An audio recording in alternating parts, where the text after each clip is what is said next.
Di video kali ini saya akan membagikan pengalaman yang mungkin bermanfaat buat teman-teman semuanya yang baru memulai bisnis pembenihan ikan gurami, terutama bagi yang pemula.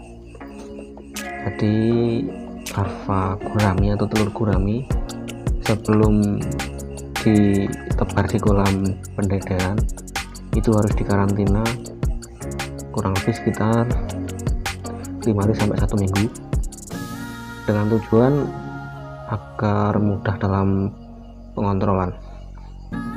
Jadi teman-teman bisa menggunakan wadah bak seperti ini. Ini satu paket saya jadikan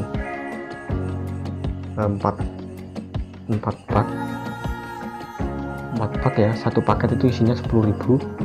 Saya jadikan 4 bak dan baknya ini ukurannya 60 cm mungkin ya. Ini bak yang besar,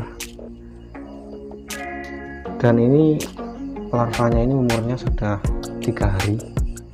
Saya taruh di bak ini sudah 3 hari, dan proses karantina ini harus dilakukan secara telaten dan teliti. Telatennya kenapa? Karena larva gurami ini masih kecil-kecil, dia rentan sekali mati. Jadi larva yang mati nantinya akan kita buang, bisa menggunakan garpu seperti ini. Garpunya sudah saya modif. Jadi yang ini biasanya garpu yang biasa, dia agak jarang, dan ini sudah saya rapatkan. Tujuan saya rapatkan nanti untuk memudahkan dalam proses pengambilan telur yang atau larva yang mati. Nah, seperti apa caranya? Simak terus ya videonya. Jadi larva gurami ini proses pengkarantinanya seperti ini. Ada beberapa yang mungkin mati, dan jika dibiarkan larva yang mati ini bisa mengganggu larva yang lain.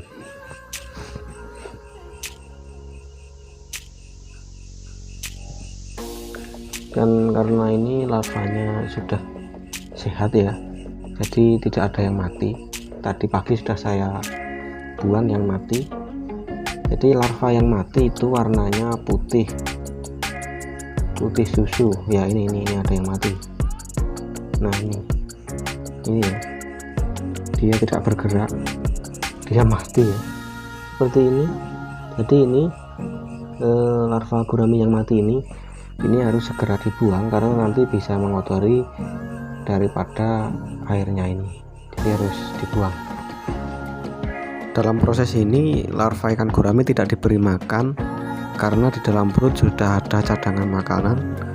Meskipun tidak dikasih makan, dia bisa bertahan hidup selama 10 hari. Selama proses karantina, usahakan jangan mengganti air pengkarantinaan karena ikannya masih kecil-kecil, jadi dia rentan sekali terhadap suhu. Jadi tidak usah diganti. Yang penting teman-teman harus memperhatikan yang mati. Kalau ada yang mati seperti ini, itu harus segera kita ambil, kita buang agar tidak mengotori airnya. Jika nanti larva yang mati ini dibiarkan, di permukaan air ini akan banyak minyak ini nanti bisa menghambat proses pengambilan oksigen si larva ikan gurami. Oleh karena itu harus kita buang. Warnanya dia beda dengan yang lain. Kalau yang sehat dia warnanya ke kuning transparan. Kalau yang sakit, mungkin yang mati, itu warnanya putih kayak gini. Harus segera dibuang.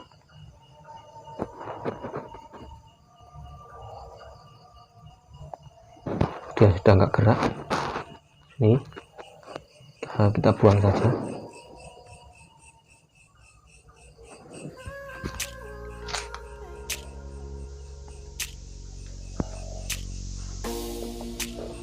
Ini ada yang mati, kita buang.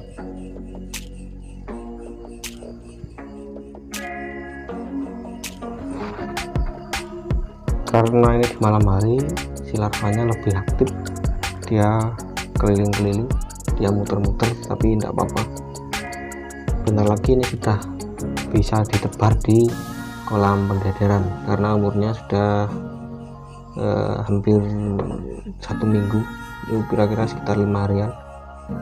Soalnya dari kemarin pesan di Tulungagung, dari perjalanan kurang lebih sekitar 1 hari 1 malam, dan ini di sini sudah 3 hari.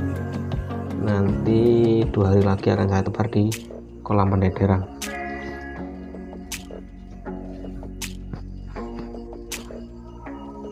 Yang mati-mati kayak gini harus dibuang.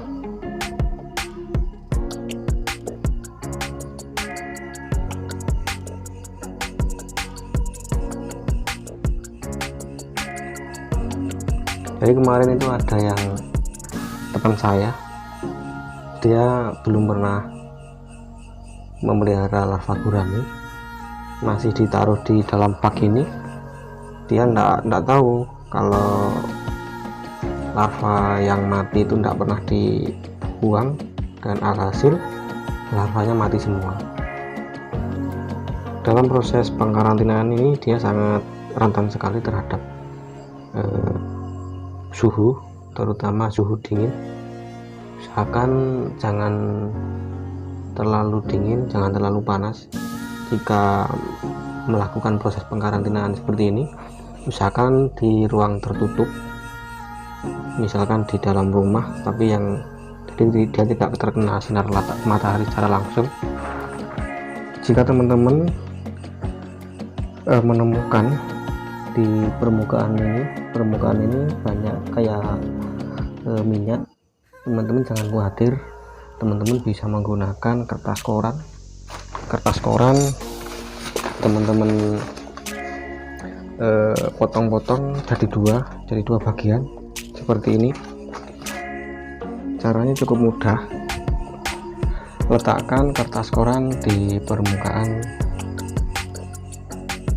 bak karantina, usahakan dia sampai kayak gini. Nah, setelah kayak gini, usahakan seperti ini. Setelah seperti ini, teman-teman ambil. Dalam proses pengambilan harus berhati-hati, karena nanti kalau nggak hati-hati dia akan nyangkut di kertas koran. Nah, seperti ini caranya mengambil minyak yang ada di permukaan bak pendederan atau bak pengkarantinaan. Dan kalau bisa proses pengambilan seperti ini tadi diulangi sampai beberapa kali, bisa 4 kali atau 5 kali, sampai minyak yang ada di permukaan bak ini hilang. Dan usahakan dilakukan setiap sore hari, setiap hari, bisa sore hari atau pagi hari. Saya ulangi lagi, saya menggunakan kertas koran untuk mengambil minyak yang ada di permukaan bak. Caranya cukup mudah, tinggal masukkan koran ke dalam bak, tunggu sampai dia meresap. Setelah meresap, baru kita ambil secara pelan-pelan.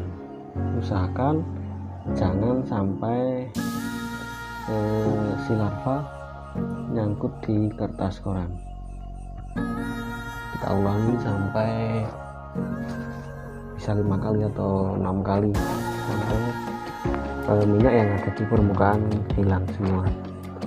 Jadi seperti itu cara merawat larva gurami yang baru menetas. Untuk teman-teman yang punya pertanyaan silahkan komen di kolom komentar, dan jika punya saran yang membangun silahkan, saya tunggu.